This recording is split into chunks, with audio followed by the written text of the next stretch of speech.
Barrister Suman আমেরিকায় গিয়ে বললেন তিনি আর কোনোদিন বাংলাদেশে ফিরবেন না। বিদেশে এসেও যে খুব বেশি এইসব চিন্তায় যে শান্তি দেয় তা না, কিছু অশান্তি নিয়ে মনে হয় বাকি জীবন পর্যন্ত, একেবারে কবর পর্যন্ত এরকম অশান্তি নিয়ে যেতে হবে। আমার জীবনে অনেকগুলা ভুল সিদ্ধান্ত, ভুল কাজ আছে আমার জীবনে। আমি মানুষ হিসেবে অনেক ভুল করছি। শুরু করিতেছি মহান আল্লাহর নামে, যিনি পরম করুণাময় এবং অত্যন্ত দয়ালু। নিউ ইয়র্কে এসে পৌঁছাইছি, এখন নিজের ভাগনার গাড়িতে করে আমাকে আমার বোনের বাসা থেকে নিয়ে যাচ্ছে আমার মা যে বাসায় থাকেন এই বাসায়। তো থাকতে থাকতে অনেকগুলা মেসেজ পেয়েছি বাংলাদেশ থেকে। যদিও এটা নিয়ে খুবই আমি চিন্তিত ছিলাম, বা কথা বলা দরকার আমি ভাবতেছিলাম, বিভিন্ন কথাবার্তা হয়। এটা আসলে আমি আপনাদের কাছে মানে আল্লাহর রাস্তায় চাই যে এটা বন্ধ করতে হবে।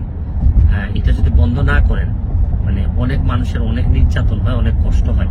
এইসব যন্ত্রণা আপনাদেরও, আমি প্রায়ই হয়তো এইভাবে যন্ত্রণা আপনাদেরকে দিতে হবে, আপনাদেরও নিতে হবে, আর আপনাদের যন্ত্রণাও আমি নিব। ভালো থাকবেন, সুস্থ থাকবেন।